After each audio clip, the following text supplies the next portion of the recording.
Arts. I'm so excited to talk to you this week. We're actually going to be speaking on one of my favorite subjects in performing arts. It's the idea of collaborative art, collaboration. Now, that's a big word that a lot of adults use, and you may or may not know what it means. It really is just a big word that means working together. So, collaborative art or collaboration is when you work with other people and you take their skills and their talents and you put them all together to do one big project. So, when we think of like a play, for instance, that's not just one artist doing something. A lot of times it's multiple. So you have a director and they're an artist and they control a lot of things and they help the actors. That's another group of artists and they come together. Then you have designers that help decide what people look like when they wear costumes or what the lights or the set look like. And that's collaborative art. It's something where lots of groups of people all work together to do one big thing. And the type of collaborative art we're going to talk about this week would be something, some people would say handy capable art.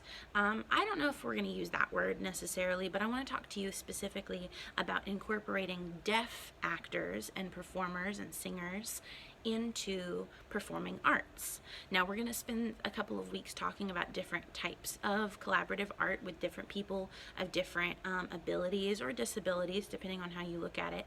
And this week we're going to talk specifically about deaf performing arts. Now, there's a difference in using a lowercase d for deaf. That's like the medical term. So if you were to try and say somebody was hard of hearing, or that deafness is something that happened to them, like maybe they were in some kind of a situation where they lost their hearing. There was a really loud sound and they lost some of their hearing ability, maybe later in life. Or maybe they were born that way. But deafness is the condition, and that's a lowercase d. And then when you talk about deaf culture, so the group of people that identify as that's a capital D. That's a different type of deaf. That just that's kind of like the way that people approach themselves. So it doesn't really matter how much hearing they have. They might have cochlear implants. They might have regular hearing aids. They might have some residual hearing. So for a second, don't do it yet, but I want you to try completely blocking and covering your ears in just a moment. And I want you to talk and then listen to the people around you talk. We're going to do that, and I want you to see how much hearing you actually have. So go ahead and do that. And when you block your ears, you can hear yourself talking. Say hello. You can hear other people a little bit, right? Unplug. When you do that, it kind of blocks out sound. Now, deafness could be in a lot of different ranges. You might be able to hear higher pitches or lower pitches, but a lot of times it typically just has to do with loss of hearing or less hearing than the rest of us have. Now, a lot of people don't think about deaf performers because they're not seen as often as people with hearing or other abilities, and that's okay. But we're going to talk about collaborative art, right? So we're going to talk about art using both deaf performers and hearing performers and the different culture and the way that those combine together.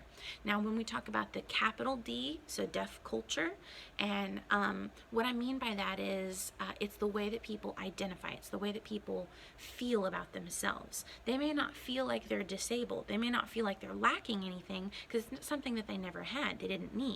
I use glasses to see. Now, when I don't wear my glasses, I don't necessarily consider myself blind because when I wear my glasses, I can see just fine. So I'm part of the seeing, the visual culture that we're used to.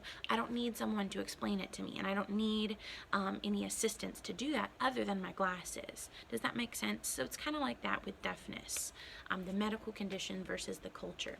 So we're going to talk about deaf culture and how that we bring that into art. So I have several representations of really cool artists that did this and do this, and it's really popular even today. So today I want you to watch a presentation from a group, a theatrical group called the Fifth Avenue Theater in Seattle, and they did a production of The Hunchback of Notre Dame, which you may have heard of. It's a Disney classic movie. It's a little bit dark and a little bit, maybe not creepy, but intense, and we're not going to watch the whole thing, but I want you to watch an interview and a presentation of one of the songs from the piece that was done by this group on a live television show broadcast. And it's a really interesting representation. See, normally when you have live theater and if you have deaf audience members, you have an interpreter. Someone's job is to sign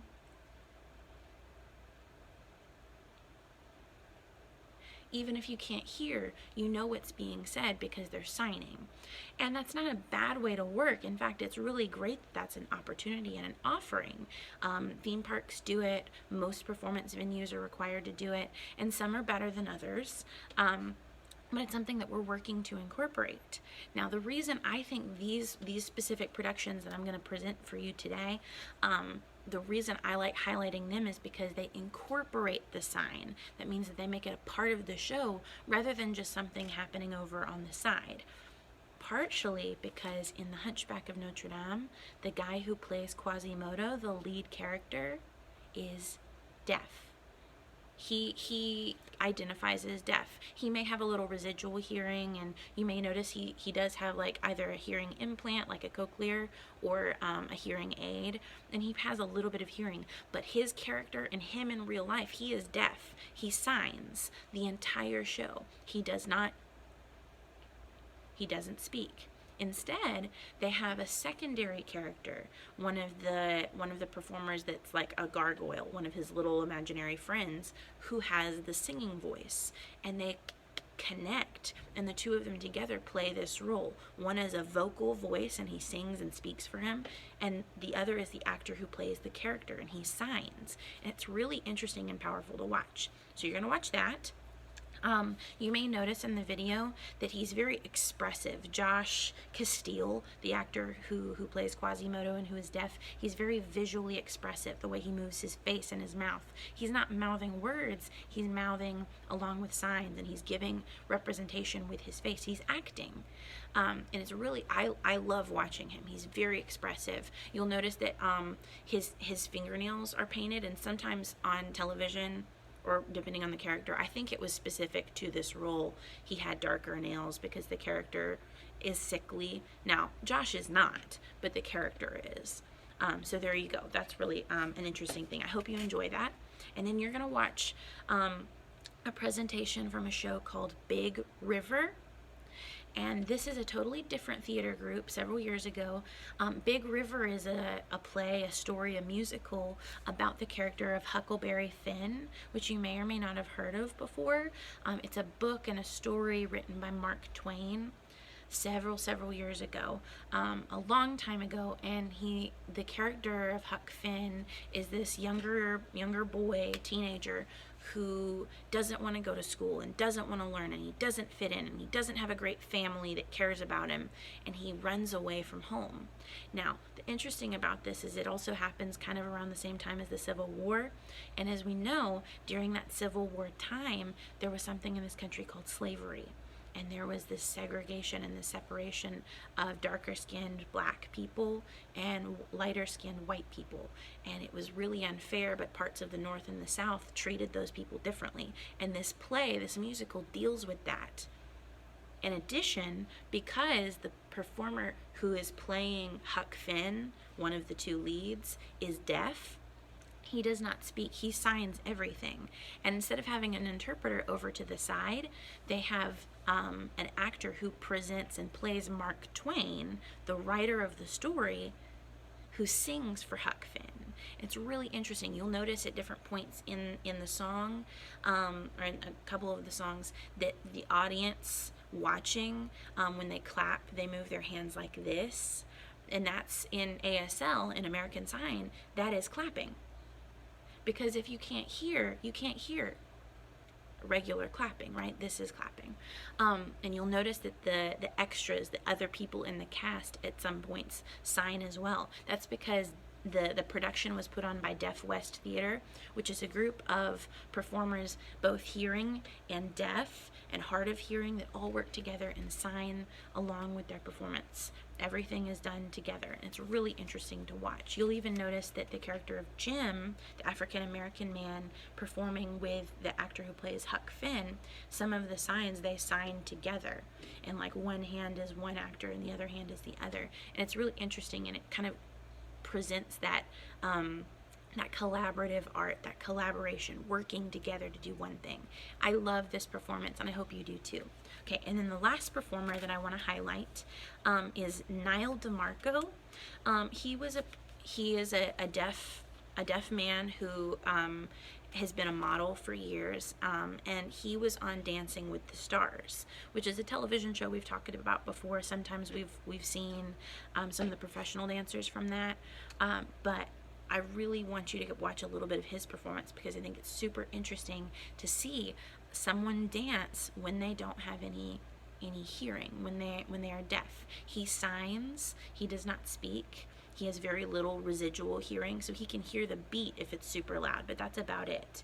And his partner for the dancing, Peta, I think that's her name. Yeah, Peta works with him and kind of coaches him through some sign. He has an interpreter who's there, and you'll notice in each of these videos when they're interviewed, the performers have an interpreter who signs to them. And a lot of people aren't sure what to do when there's an interpreter. Typically, you don't look directly at the interpreter. The interpreter is there for the deaf actor, performer, person, for them, and they're kind of an extra being. But you don't need to talk directly to them, because it's kind of like if you were to just look at my glasses all the time instead of my eyes. It's kind of rude. But it's really interesting to me because you get to see Nyle as he learns to dance, and his partner does a lot of different things, like she'll squeeze his hand when it's time to do a certain move, or tap his shoulder, or kind of snap her body in a specific way to kind of tell him, okay, this is where that beat hits, because he can't hear it.